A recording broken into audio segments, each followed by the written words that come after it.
फटाकेदार तालियों के साथ बुलाते हैं हम सबके प्रेरणा स्रोत, हमारे आइकॉन, रॉयल ड्रीमर्स टीम के founder leader, universal crown ambassador leader, great Mahaguru ji. कल दिवाली है। महागुरु जी का आशीर्वाद लेते हैं। सेटल हो जाइए आप सब लोग और इस हॉल में एकदम पिन ड्रॉप साइलेंस एक माहौल होना चाहिए और महागुरु जी का आशीर्वाद लेते हैं। जोरदार तालियों के साथ महागुरु जी को माइक देते हैं।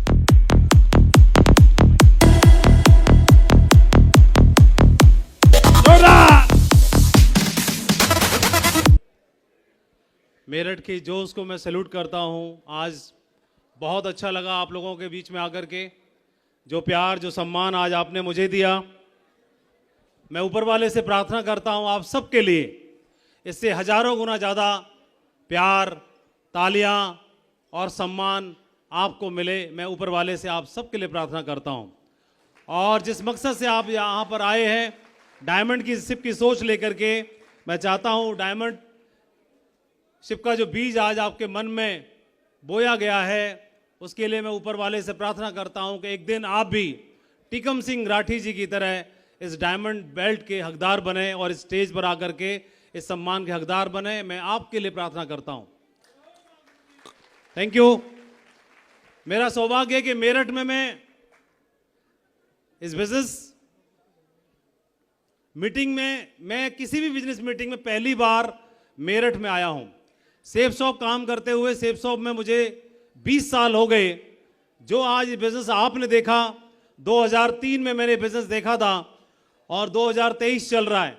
सेफ शॉप की यात्रा मेरी 20 साल की हुई, लेकिन 20 सालों में मेरठ मैं अपनी बिजनेस लाइफ में पहली बार आया हूं, इससे पहले कभी आया नहीं। और किसी शहर में आप पहली बार जाएं 20 साल में, ऐसा नहीं है। मेरा जन्म आगरा में हुआ, कर्मस्थली आगरा ही थी। अभी कर्म भूमि मेरी पूरी भारत है, लेकिन भारत के कोने कोने में मैं घूमा, मेरठ आने का मौका नहीं मिला। जहां से आज़ादी की पहल हुई, जहां से क्रांति का जन्म हुआ, जहां पर पूरे भारत में सबसे पहले क्रांति का बिगुल जहां से बजा। एक बार आज़ादी के लिए मिशन की शुरुआत यहां से हुई थी और मुझे लगता है कि एक और आज़ादी की आवश्यकता है। वो आज़ादी है आर्थिक आज़ादी। उसके लिए भी एक पहल करने की और आवश्यकता है। मेरठ वीरों की भूमि है और मुझे प्राउड है कि ऐसी धरती पर आने का मौका मिला।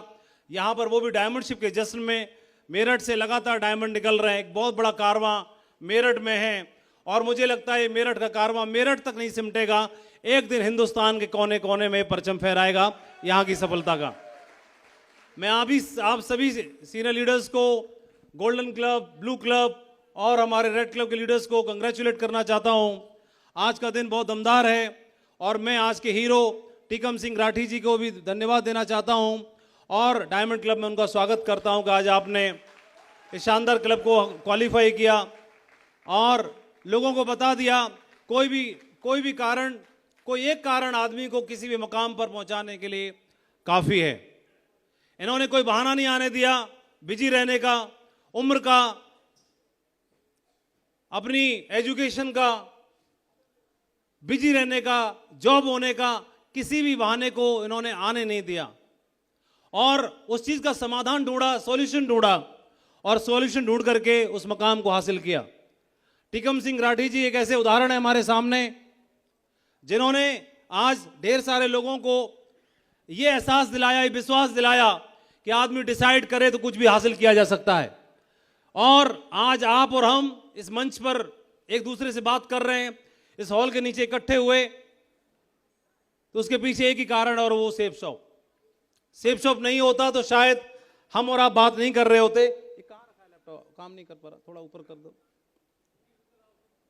और मन में बहुत सारे सवाल लेकर के आप आए होंगे, बहुत सारे सवाल कि सेफ शॉप भी क्यों, बहुत सारी कंपनियां, यही क्यों, मेरा होगा कि नहीं होगा, मैं डायमंड बनूंगा कि नहीं बनूंगा, ये तो पुलिस में थे इसलिए बन गए, जसवीर जी तो लंबे हैं, स्मार्ट है इसलिए बन गए, कृष्णपाल जी तो बढ़िया दमदार बोलते हैं, दमदार जोश के बादशाह हैं इसलिए बन गए, एलबी शर्मा जी तो बढ़िया किसानों में जान पहचान तगड़ी रही होगी इसलिए बन गए, विजयपाल जी पढ़े लिखे क्वालिफाइड थे इसलिए बन गए, पता नहीं मैं बन पाऊंगा कि नहीं बन पाऊंगा। बहुत सारे सवाल और इन सारे सवालों के जवाब ढूंढने के लिए हो सकता है आप यहां तक पहुंचे, और मुझे लगता है कि सुबह से आप हर उस सवाल का जवाब ढूंढने की कोशिश कर रहे थे और तलाश करने की कोशिश कर रहे थे।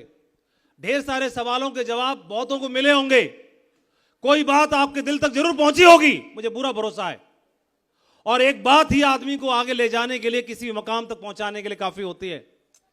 और इसमें ढेर सारे लीडर्स जिन्होंने आज इस मकाम को हासिल किया, ढेर सारे लीडर्स जिन्होंने आज एमराल्ड की रिकॉग्निशन ली, कोरल बने, पर्ल बने, सिल्वर बने, और बहुत सारे प्रोफाइल के लोगों ने इस बिजनेस में अलग अलग स्टोरीज आप लोग देखते सुनते होंगे, जिन्होंने इस बिजनेस में डायमंड बन के दिखाया और डायमंड बनते हुए लगातार मकाम को हासिल कर रहे हैं। इस बिजनेस में लगातार लोग करोड़पति क्लब को क्वालिफाई कर रहे हैं, लगातार लोग ऐसे हैं जो करोड़पति से भी आगे निकल रहे हैं, अपने ड्रीम कार का सपना पूरा कर रहे हैं, अपने घर का सपना पूरा कर रहे हैं, अपने माँ बाप को देश विदेश घुमाने का सपना पूरा कर रहे हैं, उनकी धार्मिक यात्राओं को कराने का सपना पूरा कर रहे हैं। लोग ऐसे लोग हैं जो हजारों की तादाद में हैं, जिन्होंने शुरुआत 1 से की थी और संख्या 0 0 0 0 0 0 0 लगातार उसके पीछे लगती चली जा रही है। और आज ऐसे ढेर सारे लोग हैं जिनमें जोश है, उत्साह है, उमंग है, कमिटमेंट है, एक जज्बा है कुछ कर गुजरने का, अपने परिवार के लिए, अपने नाम कमाने के लिए,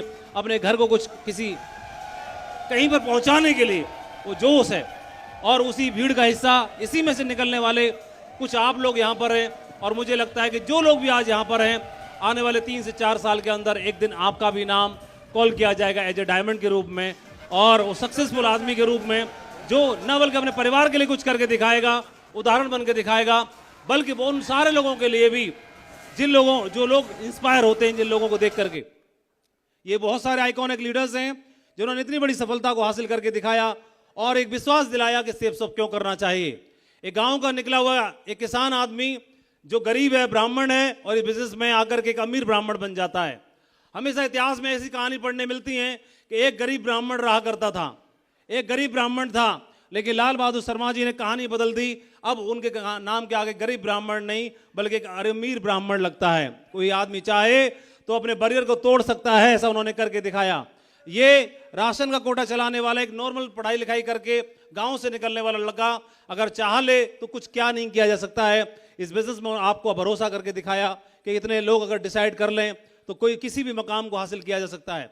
ये व्यक्ति जगुआर कार से चलता है, जगुआर गाड़ी से, और आप देखेंगे इंटरनेट पे सर्च करके देखना कि जगुआर ड्राइव करने वाले किस प्रोफाइल के लोग होते हैं, जगुआर जिनके घर में जगुआर ओनर किस प्रोफाइल के लोग होते हैं, और ये फॉर्च्यूनर ओनर किस प्रोफाइल के लोग होते हैं, और ये मर्सिडीज ओनर किस प्रोफाइल के लोग होते हैं।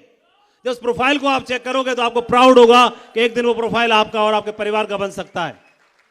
इन लोगों ने भरोसा दिलाया कि किसी भी मकाम को हासिल किया जा सकता है। इन्होंने सफलता की एक ऐसी कहानी बना के दिखाई कि एक आम आदमी चाह ले तो भरोसा करके अपने परिवार का इतिहास बदल सकता है। ये वो लोगों की श्रेणी है। ये लगातार लगातार लगातार बनते चले जा रहे हैं और लोगों को विश्वास दिला रहे हैं एक दिन आपका भी नाम हो सकता है। तो क्यों सेब सोप करें? आप हजारों लोगों को प्रोत्साहित कर सकते हो, मोटिवेट कर सकते हो, इंस्पायर कर सकते हो, इसलिए भी सेब सोप कर सकते हो। आप अपनी जरूरतें हो रही हैं, उन जरूरतों को पूरा करने के लिए भी कर सकते हो। आप अपने सपने पूरे करने के लिए भी कर सकते हो। एक साधारण सा लड़का भीड़ में से गांव से निकल के आता है और चाह ले तो क्या कुछ नहीं कर सकता है। ये तस्वीरें आप देखें 2009, 2011, 2020 और फिर 2023 आपके सामने। ये जीती जागती उदाहरण है, जीती जागते तस्वीरें हैं। चाह ले तो क्या कुछ नहीं कर सकता।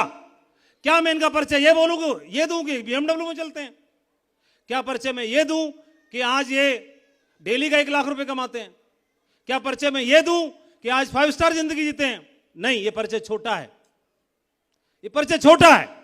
इन्होंने अपना जीवन बदलने के लिए नहीं बल्कि रोजी रोटी कमाने के लिए बिजनेस को ज्वाइन किया था।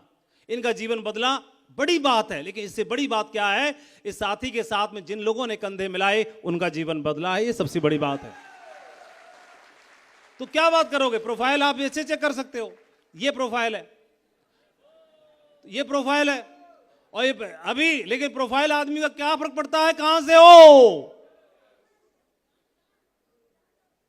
किसी झोंपड़ी में पलने वाला कबीर भी हो सकता है, रैदास और रविदास भी हो सकता है, और वो मार्क जकरबर्ग भी हो सकता है, और भारत का प्रधानमंत्री और भारत के माननीय राष्ट्रपति की कुर्सी तक भी पहुंच सकता है।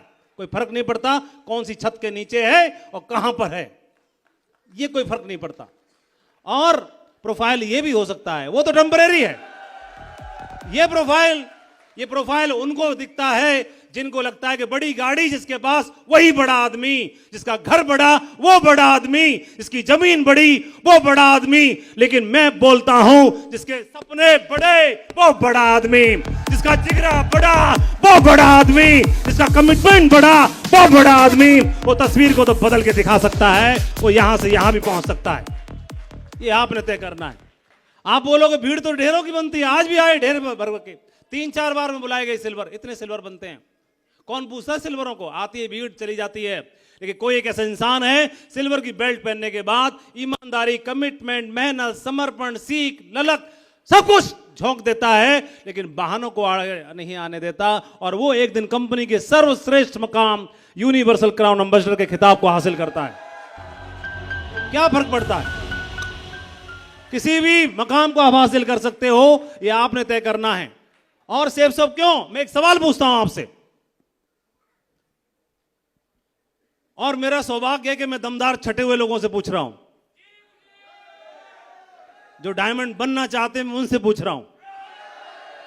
माइक में दम नहीं है, इसमें खराब चल रहा है। और एक राजा के 3 सुपुत्र थे, 3 राजकुमार थे। किसके थे? राजा के। राजा के 3 सुपुत्र, 3 राजकुमार। राजा बढ़िया बड़ा विजनरी लीडर था, अपना राजकाज बढ़ा रहा था, विस्तार कर रहा था, जैसे आप अपनी टीम बढ़ाना चाहते हो दिन रात। वो अभी राज्य का विस्तार करना चाहता था, राज्य का विस्तार खूब किया। उसे लगा कि मैं कब तक करूंगा, मेरा तो अंत समय आएगा ही, मेरे जो सुकुमार हैं इनको भी परीक्षा ले ली जाए, संभालना तो इन्हीं को है। राजगद्दी का हकदार कौन है चेक कर लेते हैं। उन्होंने 3 साल के लिए धार्मिक यात्रा की प्लानिंग कर ली, आध्यात्मिक उन्नति करने के लिए। पुत्रों को बोला कि 3 साल के लिए जा रहा हूं, लौट के आऊंगा। 1-1 बोरा गेहूं दे दिया तीनों को। 3 साल के बाद मुझे वापस चाहिए, पहले को, दूसरे को, तीसरे को 1-1 बोरा गेहूं दिए। बड़े वाले को दिए। उसने सोचा कि महाराज को वापस करना है, उत्तराधिकारी की कुर्सी को साबित करना, अपने आप को, पात्रता को। उसने बढ़िया एक स्ट्रांग रूम ढूंढा, एक दिन में चौकीदार, एक रात में चौकीदार लगा दिया, 7 ताले लगा करके, और गेहूं को अंदर बंद कर दिया कमरे में, स्ट्रांग रूम में। दूसरे वाले ने बोला कि कितने भी स्ट्रांग रूम में बंद कर दूं, खा जाएंगे चूहे, खा जाएगा गुन, खराब हो जाएगा। और उसने क्या किया? समझदारी दिखाई, 10 किसान बुलाए, 10-10 किलो गेहूं उनको उधार दे दिया। बोले जाओ ऐश करो, मजे करो, 3 साल के बाद मेरे को वापस दे देना टाइम पे। और तीसरे वाले ने क्या किया? एक जमीन ढूंढी, बेकार सी बंजर जमीन, और खुद गया, मजदूर लिए, हल चलवाया, तैयारी करवाई, अब 1 बोरा गेहूं को फिकवा दिया। एक फसल की, फिर दूसरी फसल की, फिर तीसरी फसल की, फिर चौथी फसल की, फसल पे फसल, फसल पे फसल। और 3 साल के बाद महाराजा साहब वापस आए, बोले मेरे गेहूं वापस दो। पहले बड़े ज्येष्ठ पुत्र से पूछा, उसने बोला चलो महाराज, ताला खुलवाया गया, सारे गेहूं बेकार हो चुके थे। दूसरे को बोला लाओ गेहूं, दूसरे ने सारे किसान बुलवाए, सारे के 10-10 किलो वापस ले लिए, और महाराज को बोला महाराज गिन लो, पूरे के 100 किलो हैं पूरे। तीसरे वाले से बोला लाओ, बोले महाराज मेरे साथ वापस चलना पड़ेगा बाहर, आपको महल के बाहर। और उन्होंने देखा कि 1000 बोरा से कई सारे ट्रक वहां लदे खड़े हुए थे। महाराज ये आपके गेहूं हैं, ये आपको तय करना है। अपलायन वही थे, एजुकेशन वही थी, डिग्री वही थी, सब कुछ वही था।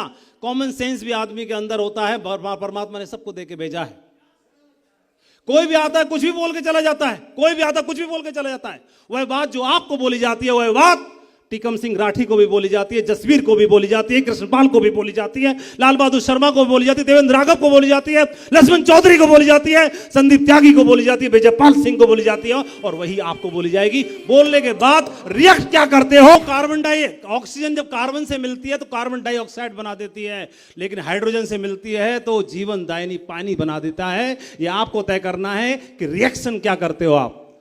और यह परिस्थितियां अलग अलग हो सकती हैं, कुछ भी अलग अलग हो सकता है, लेकिन देखने की जरूरत है आप जहां पर हो, हर पल हर क्षण हमारे पास में जीवन में लक्ष्य है। लक्ष्य आदमी का क्या रहता है? ये रहता है। एक बार एक नदी में, एक बार क्लोज हो गया दोस्तों, जिस मकसद से आप यहां पर आए हैं, एक बार एक नदी में हाथी की लाश बह रही थी। नदी में हाथी की लाश बह रही थी और कोए ने देख लिया कि कहां मुंह मारता फिरूंगा, हाथी है। हाथी के ऊपर बैठ गया, खूब चोंच मारी, खाना खाया, ठंडा पानी बह रहा था, संग से पानी पी लिया और बहता जा रहा था। नजारे देखने मिल रहे हैं वो अलग, कहीं जाने की जरूरत नहीं है, वहीं पेट भरो, वहीं पानी पियो, वहीं नजारे देखो। नदी लगातार बहती जा रही थी। नदी का लक्ष्य है, नदी का लक्ष्य, हर नदी का लक्ष्य है समा जाना। कहां? वही अंतिम लक्ष्य है। नदी का गोल है, नदी का लक्ष्य है कि समुद्र को पा लेना, जहां से निकली उसी को पा लेना। और कोए को रेडीमेड मिल गया और नदी बहती जा रही है, वह सिर्फ भोजन खा रहा है, पेट भर रहा है, पानी पी रहा है, पेट भर रहा है, पानी पी रहा है, पेट भर रहा है। और बहते बहते घंटों लगे, दिन लगे, हफ्ते गुजरे और कई हफ्ते गुजरने के बाद नदी ने अपने लक्ष्य को प्राप्त कर लिया, जाकर के महासागर में मिल गई। महासागर में जब मिलती है तो दूर दूर तक वहां पर पीने के लिए पानी नहीं है और जब महासागर में मिलते हैं तब तक वो हाथी भी गायब हो चुका होता है। अब न भोजन है और न पानी है, तो प्रयास कर रहा है फड़फड़ाने का, उड़ने का, लेकिन नहीं है, क्योंकि जिसके जीवन का लक्ष्य, उसे लगता है कि सिर्फ, किसी के जीवन का लक्ष्य अगर लगता है कि सिर्फ पेट भरना ही हो सकता है जीवन का लक्ष्य, तो अंत में वही हाल होता है जो उसका हुआ। नदी तो अपने लक्ष्य के साथ जी रही है, अपने बहाव के साथ चल रही है, उसका कोई लक्ष्य है और सिर्फ पैदा हो जाना और बड़े हो जाना और पेट भर लेना, फिर बच्चे कर लेना और बूढ़े हो जाना और निकल जाना, यह जीवन का लक्ष्य कभी नहीं हो सकता। यह तो कोई भी चिड़िया भी कर लेती है अपने जीवन में। जीवन का कोई ना कोई लक्ष्य तो जरूर होगा, जीवन का मकसद तो कोई ना कोई जरूर होना ही चाहिए।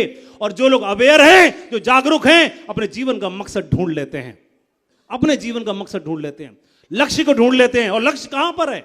लक्ष्य हर कदम कदम पर है, हर जगह पर लक्ष्य है, कदम कदम पर लक्ष्य है। वो बहना जो कलाई पर राखी बांधती है, देखो उसके आंखों में क्या है। वह पिता जिसके घर में जन्मे, जो बेटा जो आपके घर में जन्मा, वो मां जिसने आपको जन्म दिया, वह परिवार जिसके लिए आप मुखिया बने हो, हर कदम कदम पर आपके लिए लक्ष्य है, लक्ष्य ही लक्ष्य बने पड़े हैं। और लक्ष्यों के लिए आदमी कुछ भी कर गुजरने के लिए तैयार हो सकता है, कुछ भी कर गुजरने के लिए तैयार हो सकता है। और यहां पर आपने देखा कि टीकम सिंह राठी जी ने बोला कि मैं अपने बेटे को आगे बढ़ाने के लिए कुछ भी करने के लिए तैयार हूं, और वह वो बेटे को बढ़ाने के लिए उन्होंने ये भी लक्ष्य हो सकता है।